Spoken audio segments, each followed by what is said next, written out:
यूं ही इस भयानक और दुश्वार गुजार जंगल में चलते चलते आखिर मुझे दूर ऊंची नीची पहाड़ियों के दामन में दुखनी ढलान पर सुरख सुरख चट्टानें नजर पड़ी। इन चट्टानों को देखकर मुझे ऐसी खुशी हुई जैसे मुझे कोई मदफन खजाना मिल गया हो। यानी वो चट्टानें थी जिनकी गारों में से किसी गार में राना खूनी की खुफिया कमीनगाह थी। अब मैं मोहतात हो गया क्योंकि धनपति के साथी मोटे चंदू ने मुझे बताया था कि जहाँ राना खूनी का ठिकाना है वहाँ आसपास इसके मुसल्ले पहरेदार मौजूद होते हैं। अभी तक मुझे वो नदी दिखाई नहीं दी थी जिसका पुल टूट कर एक तरफ नदी के पानी में झुक गया था। राना खूनी के खुफिया ठिकाने की ये सबसे बड़ी और मोतबर निशानी थी। मैं सीधा जाने के बजाय बाएं जानिब चलने लगा। यहाँ झाड़ियाँ इतनी घनी नहीं थी मगर घास का दादम थी। मैं कदादम घास के समंदर से निकल कर खुली जगह पर आया तो खुशी से मेरा चेहरा खिल उठा। नसीब में एक नदी कमान की शक्ल में बह रही थी। नदी के पीछे सुरख चट्टानों की ढलान के पास एक पुल नदी के पानी में झुका हुआ था। मैं अपनी मंजिल पर पहुंच चुका था। मैं वहीं एक बड़े पत्थर के पीछे सुरख चट्टानों का जायजा लेने लगा। ये चट्टानें 7 साल लगी दक्कन की तरफ एक ऊंची पहाड़ी तक चली गई थी। इन्हीं चट्टानों के किसी गार में राना खूनी की कमीनगाह थी जहाँ सोनिया भी यकीनन मौजूद थी। मैंने अपने मंसूबे पर एक बार फिर गौर करना शुरू कर दिया। मुझे एक साधु सन्यासी के भेष में इन चट्टानों के करीब जाना था जो जंगल में भगवान की तपस्या करने आया हो और नदी में स्नान करने निकल आया हो।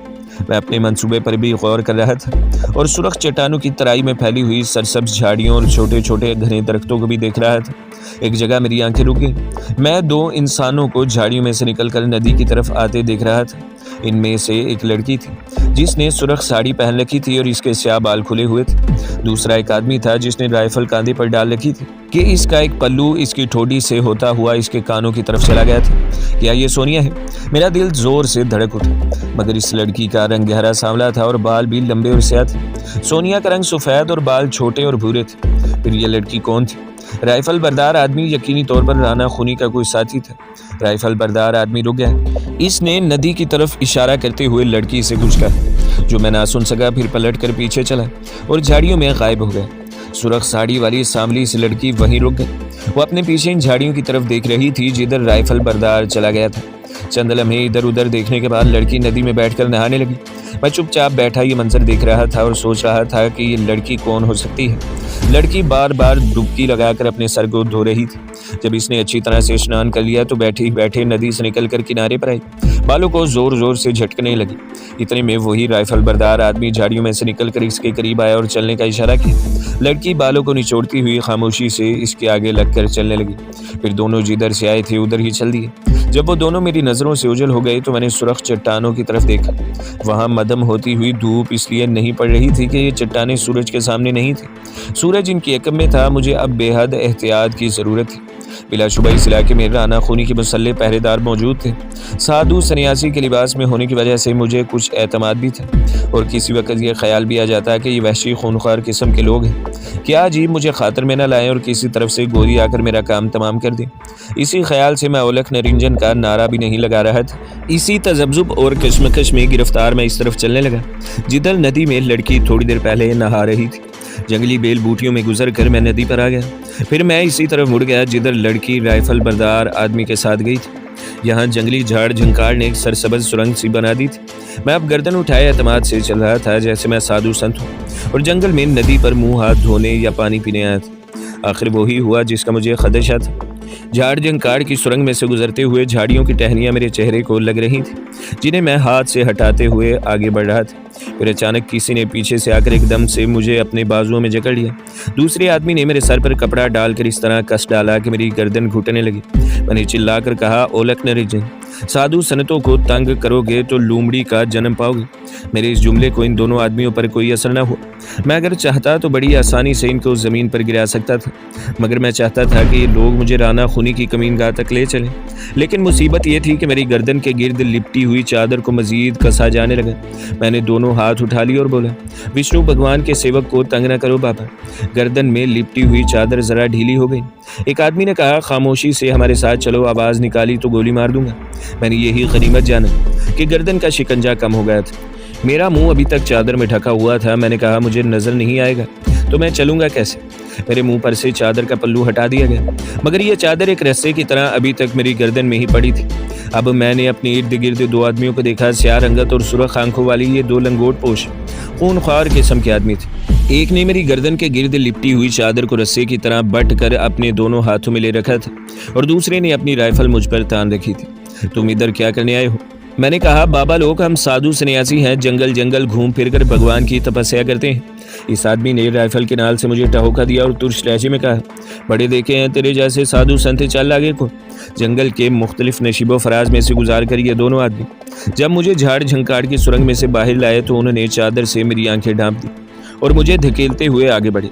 चादर की पट्टी में से मुझे कुछ नजर नहीं आ रहा था, लेकिन मैं खामोशी से चल रहा था। चढ़ाई आ गई। यहाँ मेरे कदमों तले जमीन पत्थर की तरह सख्त थी। फिर 3-4 बार दाएं बाएं मुड़ा। एक आदमी ने मेरी गर्दन पर पड़ी हुई चादर को खींचकर करख्त आवाज में कहा, रुक जाओ यहाँ। मैं रुक गया। एक बार फिर मैंने उन्हें समझाने की कोशिश की कि मैं साधु हूँ और मुझे किसी से कुछ नहीं लेना देना। पीछे से मेरी गर्दन पर एक जोरदार मुक्का पड़ा। मेरा खून खोल उठा, मगर मैं अपने गुस्से को पी गया। मुझे बेहद सब्र, हौसले और बेहतरीन तदब्बुर से काम लेना था, नहीं तो बना बनाया खेल बिगड़ सकता था। मैंने सिर्फ इतना कहा, भगवान मुझे क्षमा कर दें। चंद कदम चलने के बाद मुझे ऐसा लगा जैसे मैं किसी जगह में दाखिल हो गया हूँ, क्योंकि फिजा में जो खुली हवा की खनकी थी वो अचानक ख़त्म हो गई। मेरी आंखों के आगे से चादर हटा दी गई। मैंने देखा कि मैं एक ऐसे गार में खड़ा हूँ जिसकी छत काफ़ी ऊंची है और मेरे पहलू की जानिब गार के दरवाजे में से दिन की रोशनी अंदर आ रही है। उन्होंने फौरन रस्सी से मेरे दोनों हाथ पीछे कसकर बांध दिए और मुझे धक्का देकर दीवार की तरफ गिरा दिया। मैं पहलू की जानिब गिर पड़ा और फिर ज़रा सा खिसक कर दीवार के साथ टीक लगाकर बैठ गया। मैं भी उन्हें यही कह रहा था, मैं किसी का दुश्मन नहीं, साधु सन्यासी हूँ। उन्होंने मेरे थैले को अपने कब्जे में ले लिया था। यकीनन इसे देख चुके होंगे और इसमें सिवाय थोड़े उबले हुए चावलों और मिसवाक जैसी सांप की बूटी के और कुछ नहीं मिला था। थैला उन्होंने मेरे पास ही फेंक दिया। एक आदमी राइफल लिए मेरे सर पर खड़ा हो गया और दूसरे ने छोटी रस्सी के एक टुकड़े से मेरे दोनों पांव हाथ बांध दिए। मैंने आहिस्ता आहिस्ता वेदों के श्लोक पढ़ने शुरू कर दिए, मगर वो ऐसे पत्थर दिल और बेअकीदा लोग थे कि इन पर श्लोकों का भी कोई असर न हो। वो राइफलें कांधों पर डाले गार से बाहर निकल गए। बाहर जाने के बाद उन्होंने बांस की शाखों से बनाया हुआ छापा गार के मुंह के आगे रख दिया, जिससे गार में अंधेरा सा छा गया। मैंने गार का जायजा लिया। बांस के छापे में से हल्की हल्की सी रोशनी छिन कर अंदर आ रही थी। गार बिल्कुल खाली थी। चंद कदम आगे जाकर गार खत्म हो जाता था। वहाँ मुझे पत्थर की दीवार साफ नजर आ रहे थे। मुझे अब सिर्फ एक ही लगन थी कि सबसे पहले तो इस लड़की से मुलाकात करूं जो नदी में नहा कर आ रही थी, और फिर राना खुनी को देखूं और इस पर अपने ज्ञान ध्यान का रोक डालकर सोनिया का सुराग लगाने की कोशिश करूं। मुझे यकीन हो गया था कि मैं राना खुनी पर अपनी तपस्या और साधुपन का रोब जमा सकूंगा, क्योंकि इस किस्म के लोग अकीदे के एतबार से बड़े कमज़ोर होते हैं। बांस के छापे में से आने वाले दिन की रोशनी मदम पड़ने लगी थी। अचानक छापा हटा दिया गया। गार में डूबते हुए सूरज की जगह गुलाबी सी रोशनी फैल गई। फिर वही 2 लंगोट पोश आदमी अंदर दाखिल हुए। उन्होंने मेरे पाँव खोल दिए। इनमें से एक ने कहा, चलो हमारे साथ। मेरे हाथ अभी तक पुश्ते पर बंधे हुए थे। गार से बाहर निकलते वक्त इनको जाने क्या ख्याल आया कि रुक गए और मेरे कपड़ों को टटोल कर चाकू मेरी धोती से निकाल लिया। एक ने गुर्रा कर कहा, साधु संत हो तो ये चाकू किस लिए साथ रखा है? मैंने कहा, हम सन्यासी भी हैं, जड़ी बूटियाँ भी तलाश करते हैं। ये जड़ी बूटियों को काटने के लिए है। कहाँ है तुम्हारा समाध? दूसरे ने मुझे झंझोड़ कर पूछा। पहले वाला बोला, अरे राना के पास जाकर ये अपने आप सब कुछ बता देगा। वो मुझे गार से बाहर ले आए। यहाँ आकर मैंने देखा कि चंद कदमों के फासले पर दूसरे गार का मुंह था, जिसके बाहर लकड़ी के एक तख्त पर एक काला कलोटा मजबूत जिस्म वाला राइफल घुटनों पर रखे इस तरह बैठा था कि इसके पाँव जमीन पर थे और दोनों हाथ इसने तख्त पर टिकाए हुए थे, और इसके सर पर काली पगड़ी ढाटे की तरह बंधी हुई थी। जिस्म पर तंग और बगैर आस्तीनों की सदरी और मराठों की तरह धोती कसकर बांधी हुई थी। पाँव में भारी फौजी बूट थे। यह अजीबोगरीब हुलिया और सुरख आंखों वाला राना खुनी ही हो सकता था। इसके पीछे 2 आदमी राइफल कांधों पर रखे जमीन पर अकड़ू बैठे थे। मुझे राना खुनी के सामने ले जाकर जमीन पर बिठा दिया गया। राना खुनी बगैर मुंह से कुछ कहे मुझे घूर रहा था। जो आदमी मुझे लाए थे इनमें से एक बोला, राना ये मुझे भास्कर लाल का भेजा हुआ लगता है। दूसरा बोला, कहो तो इसे अभी गोली से उड़ा दूं। पहला बोला, राना ये जासूस है, पाखंडी है, इसके थैले में ये चाकू भी था। राना खूनी ने अपना हाथ बुलंद किया। दोनों चुप हो गए। राना खूनी मुझे अभी तक घूर रहा था। मैं अपने ध्यान में वेदों के श्लोक पढ़ रहा था। राना ने अपनी गंभीर आवाज में पूछा, और क्या क्या निकला है इसके थैले से? मेरे थैले में से निकला हुआ चाकू, जड़ी बूटी वाली मिसवाक और उभरे हुए चावलों का बंधा हुआ दोनों राना के सामने पेश कर दिया गया। राना ने चाकू उठाकर गौर से उलट पलट कर देखा। अब मैंने जुबान खोली। हम साधु लोग हैं, सन्यासी धारी हैं, जंगल में दिन को घूम फिर कर इस चाकू से जड़ी बूटियां काट कर इकट्ठी करते हैं। राना ने चाकू से नजरें हटाकर एक बार फिर मुझ पर अपनी लाल लाल मकनातीसी नजरें जमा दी। इसने चाकू तख्त पर अपने करीब ही रख दिया और मिसवाक उठाकर पूछा, ये क्या है? मैंने कहा, ये नाग बूटी है। कैसा ही जहरीला सांप क्यों न काट ली, इसे मुंह में लेकर चबा लो, सांप का जहर खत्म हो जाएगा। राना खूनी के चेहरे पर एक ऐसी अय्याराना मुस्कुराहट नमूदार हुई कि मेरा जिस्म कांप उठा। मैंने इसके दिल का हाल पढ़ लिया था और मेरा कयास गलत नहीं था। इसने मेरे हाथ खुलवा दिए और मिसवाक मेरी तरफ बढ़ाकर बोला, इसे अपने पास रखो। फिर अपने पीछे बैठे हुए दोनों आदमियों से एक का नाम लिया और कहा, दो मुंह सांप वाली मटकी लाओ अंदर से। खौफ की एक ठंडी यख लहर मेरी नाव से दौड़ गई और इसने एक पल के लिए मेरे सारे जिस्म को बर्फ़ की तरह सख्त कर दिया। वो क्या करना चाहता था? मैं समझ गया, या अल्लाह मेरी हिफाजत करना। एकदम इस बूढ़े आदिवासी का चेहरा मेरी आंखों में घूम गया, जिसने मुझे ये जड़ी बूटी वाली मिसवाक देकर कहा था कि अगर सांप काट ले तो इस बूटी को थोड़ा सा चबा कर इसका अरक पी जाओ तो सांप का जहर ज़ाइल हो जाता है। इस वक्त मैंने यकीन कर लिया था। मौत फन उठाए मेरे सामने खड़ी लहरा रही थी। मैं चुप था और इस आदमी को तक रहा था जो उठकर पीछे गार में गया। चंद सेकंड्स के बाद वो बाहर आया तो इसके हाथ में मिट्टी का एक छोटा सा मटका था जिसका मुंह कपड़े से बंद कर दिया गया था। राना ने इसे हुक्म दिया कि सांप वाला मटका मेरे सामने रख दिया जाए।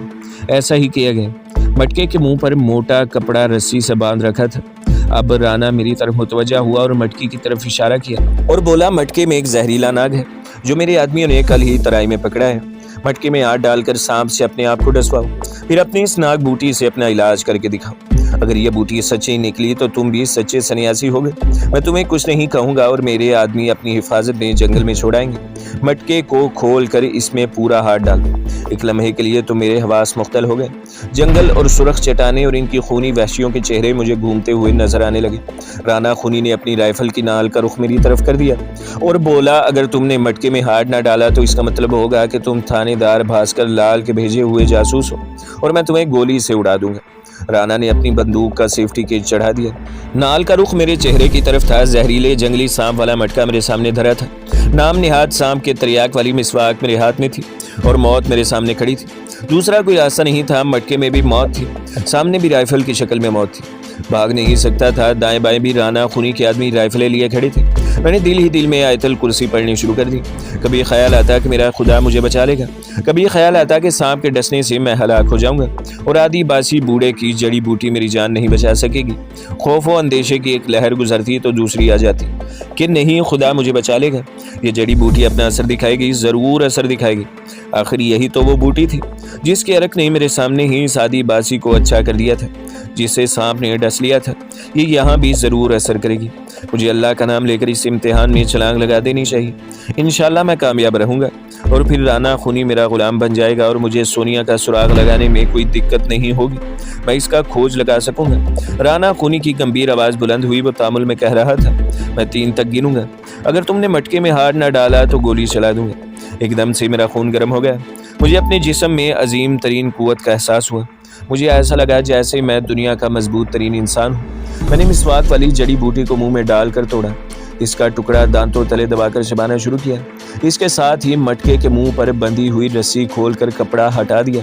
मटके में से सांप की फनकार की आवाज़ आई, मगर इस वक्त मेरा एतकाद और खुदा की बनाई हुई जड़ी बूटी पर एतमाद इस कदर पुख्ता हो चुका था कि मुझे सांप की फनकार किसी खरगोश की आवाज़ मालूम है। मैंने मुंह ही मुंह में कलमा शरीफ पढ़कर मटके में हाथ डाल दिया।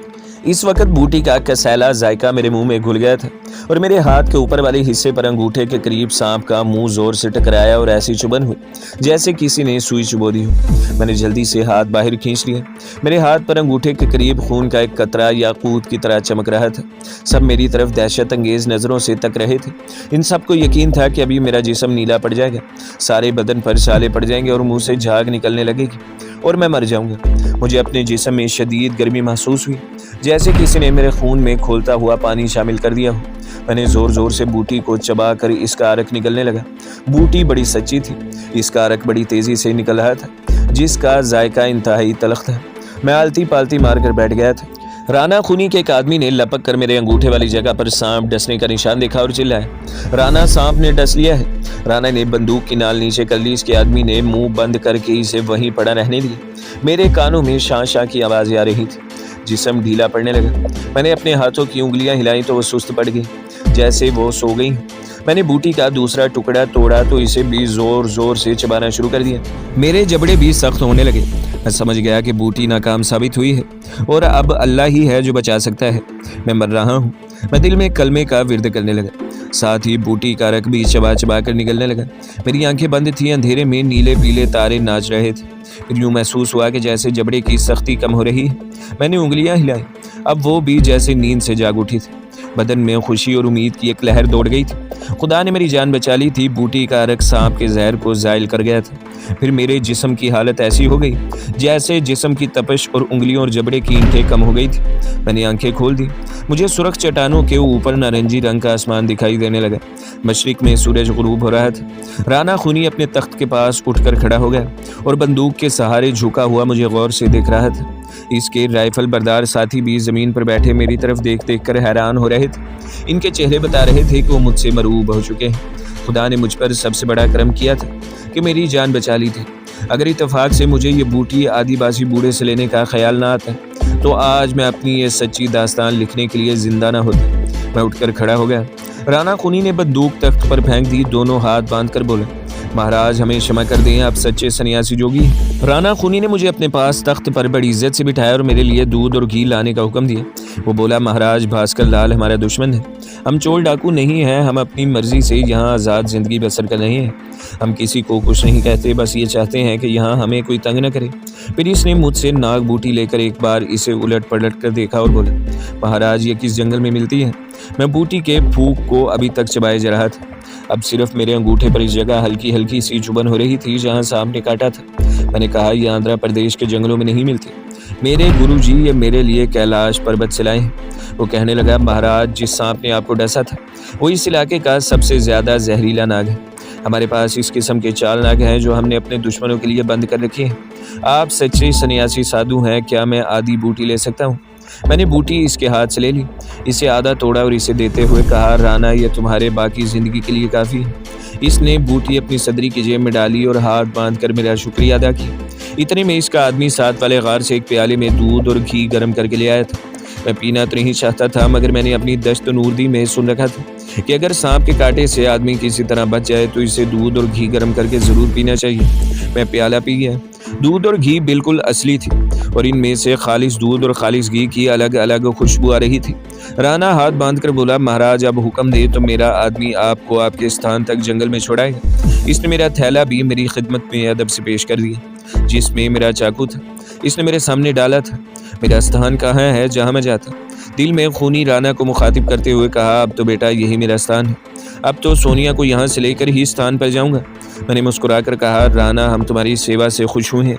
जी चाहता है कि कुछ रोज़ तुम्हारे पास ही किसी गार में रहकर भगवान की पूजा करें। राना खूनी बड़ा खुश हुआ। महाराज ये तो मेरे धन बाग हैं, ये साथ वाले गार बिल्कुल खाली। आपको वहाँ तख्त बिछा कर शेर की खाल बिछाए देता हूँ, आपको यहाँ कोई तकलीफ नहीं होगी।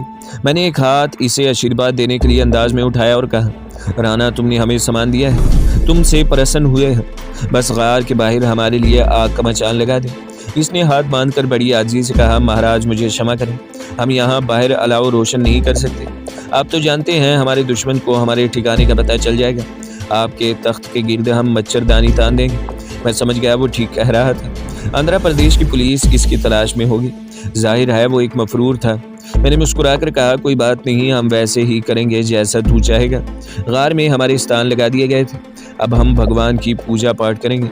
इसने उठते हुए मेरे कदम छूकर कहा, महाराज मेरे लिए भी ज़रूर प्रार्थना करना। मैंने इसकी तरफ हाथ बुलंद करके कहा, अवश्य करेंगे, तू आज से हमारा बालका है, जा तेरा कल्याण हो। राना खूने तो फूले नहीं समा रहा था। इसी वक्त साथ वाले तीसरे गार में मेरे लिए तख्त बिछा दिया गया। वो खुद मुझे लेकर गार में आए। अंदर लालटेन ताक में जल रही थी। तख्त पर शेल की खाल बिछी हुई थी। एक तकिया भी लगा था। बांस तख्त के चारों कोनों पर लगे थे, जिस पर मच्छरदानी लपेट दी गई थी। वो मच्छरदानी छोड़ने लगा तो मैंने इसे यह कहकर मना कर दिया कि हम साधु सन्यासियों को मच्छर तंग नहीं करते, ये भी प्रभु की संतान है। मैं चप्पल उतार कर तख्त पर आलती पालती मार कर बैठ गया और गले में से माला उतार कर श्लोक पढ़कर इसका विर्द करने लगा। राना खामोशी से बाहर निकल गया। इसके जाते ही मैंने आंखें खोल कर देखा, गार तंग था। अगरचे छत बड़ी ऊंची थी मगर वहाँ हबस हो रहा था। कुछ मच्छर भी मेरे कानों में भिनभिनाने लगे। प्रभु की इस संतान को मैंने मारना शुरू कर दिया मगर मच्छर पीछा नहीं छोड़ रहे थे। अभी गार से बाहर निकलना मुनासिब नहीं था।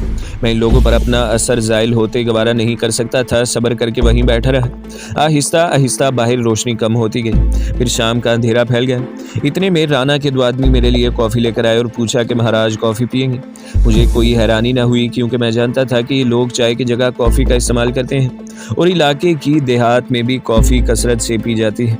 मैंने कॉफ़ी का डोंगा ले लिया और तख्त से उठते हुए कहा, हमारा स्थान बाहर ले चलो, हम तारों की जीवती में भगवान की पूजा करेंगे।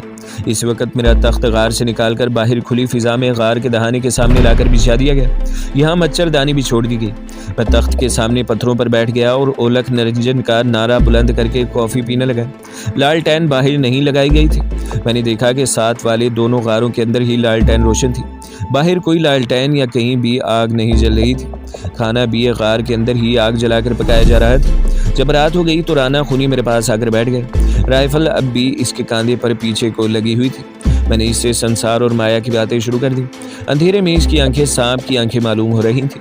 साफ लग रहा था कि इसे मेरी बातों से कोई दिलचस्पी नहीं है। वो दाएं बाएं और कभी दूर नीचे वाली वादी की तरफ देख लेता था। इतने में इसके आदमी हमारे लिए खाना ले आए। खाने में भुना हुआ मुर्ग और चावल थे, मिर्च की चटनी भी थी। राना बोला, महाराज आप हमारे मेहमान हैं। मैं जानता हूँ आप साधु लोग गोश्त नहीं खाते, परंतु आज मेरा दिल रख लीजिए और मेरी खातिर ये खा लें, मुझे बड़ी खुशी होगी। तो दोस्तों, अगली केस देखने के लिए हमारे चैनल को सब्सक्राइब करें, वीडियो को लाइक करें और बेल के आइकन को भी दबा दें ताकि हर जो आने वाली वीडियो है वो आपको सबसे पहले मिलती रहे।